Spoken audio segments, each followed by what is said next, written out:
bronchiectasis. As the name suggests, this indicates ectasia. Ectasia means dilatation, that is dilatation of the bronchus, that too from the 5th to 9th segments. By definition, it is irreversible and abnormal airway dilatation. It can occur either in a focal, affecting a particular lobe alone, or it can occur diffusely, affecting the whole lung. Some 25 to 50% of the cases, you cannot come to a etiology as the cause for bronchiectasis. This is more common in women, and one particular form in which the Mycobacterium avium intercellular complex affects the middle lobe is common in non-smoking women, that too more than 50 years. Types based upon the shapes, it is classified into cylindrical or tubular, varicose or cystic. The cystic bronchiectasis can be mistaken for pneumothorax or a large bulla. The etiology could be either infectious or non-infectious. Non-infectious causes are due to connective tissue disorders like rheumatoid arthritis, etc. And there is a peculiar form of bronchiectasis called as traction bronchiectasis, where the bronchus has no problem, but because of the adjacent traction caused by the fibrosis, the bronchus undergoes dilatation, seen in lung fibrosis. Focal bronchiectasis. Bronchiectasis per se is caused by the stasis of the secretion, which gets infected, and this infection leads to recruitment of the neutrophils. And when the neutrophils and the bacteria fights, the elasticity in the bronchial wall is lost. As a result, it undergoes dilatation, and also the mucociliary clearance is stopped. This again leads to stasis of secretion, leading to a vicious cycle. So focal bronchiectasis, it is mostly due to compression of the airway that could be either intrinsic or extrinsic. Intrinsic, it could be either a mass or growth. Extrinsic by lymph nodes, etc. Extrinsic, it is mostly due to parenchymal mass or lymph nodes, and intrinsic, it could be due to foreign body or bronchial atresia or stenosed airway. For a case of focal bronchiectasis, once it is confirmed that it is focal, the next best investigation would be bronchoscope to rule out the presence of obstruction. Diffuse bronchiectasis, it is mostly due to underlying systemic or infectious disease process. Clues to the etiology. When a patient presents with predominantly upper lobe involving bronchiectasis, suspect cystic fibrosis and post-radiation fibrosis.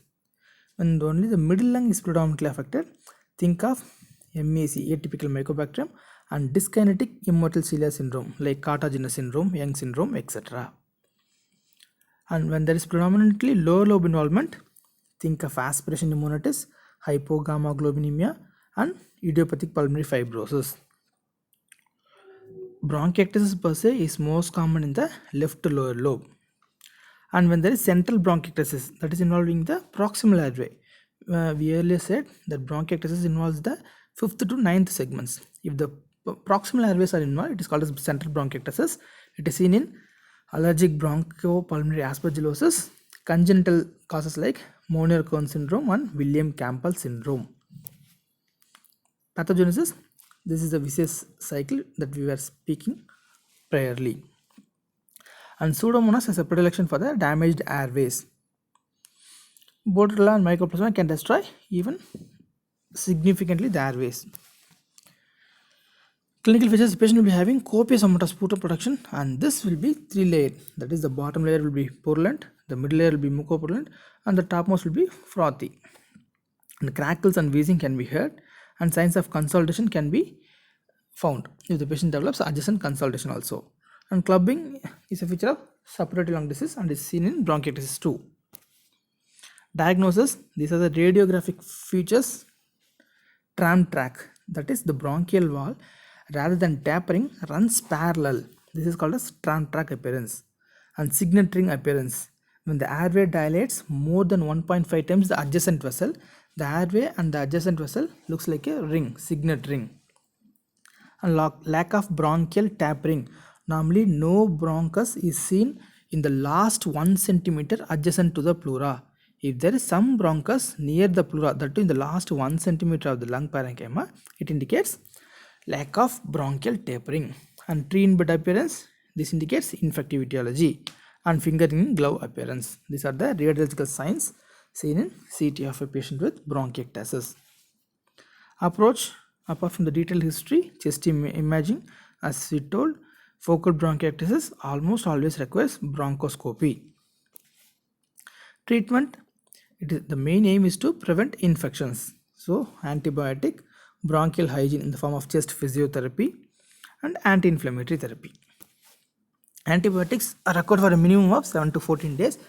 Remember that this is a recurrent condition, hence patient will have to be given prophylactic in a cyclic manner also.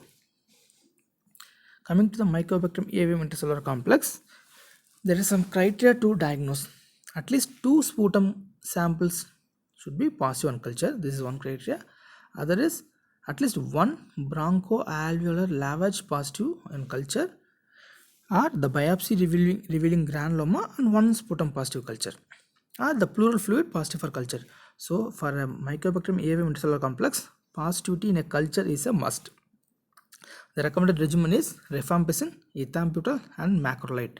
So always before starting a patient on macrolides, rule out MAC infections, because regular use of this macrolide could lead to resistance of MAC.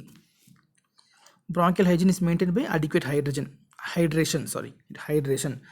The more the patient is hydrated, the less the sputum will be thicker, tenacious. It can be coughed out easily. Mucolytics can be given like N-acetyl cysteine, etc. And bronchodilators if the patient, to relieve the patient from wheezing. And chest physiotherapy can be given, but remember, chest physiotherapy is contraindicated in a patient with active hemoptysis. And streptococcus can be Doudness, that is which degrades the nucleic acids in sputum, can be given to CF related bronchiectasis. Anti-inflammatory therapy, steroids, oral or systemic steroids can be used in non-infectious causes like rheumatoid arthritis induced bronchiectasis, and in an infectious process called ABPA, that is allergic bronchopulmonary aspergillosis, where it is an hypersensitive phenomenon to the aspergillosis. In this condition, the patient needs steroids as well as antifungal. Surgery: when the patient has suppuration, that area alone can be resected in selected cases only.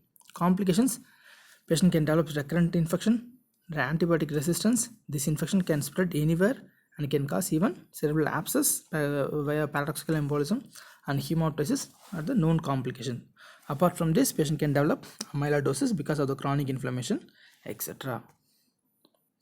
Prevention: the underlying cause has to be treated, and vaccination against the common organism like pneumococcus, H. influenza can be given. Smoking cessation, as with all other lung diseases. In patients with recurrent diseases, consider the use of suppressive antibiotics in the form of either oral antibiotic for 1 to 2 weeks per month, use of rotating schedule to minimize resistance. For example, give fluoroquinolones first week and then go for macrolides next week. Macrolides can be given either daily or thrice weekly. Aerosolized antibiotics, if available, can be given on a rotating schedule, and intermittent IV antibiotics for more severe diseases. But keep in mind that MAC infection has to be ruled out before starting macrolides for the fear of resistance.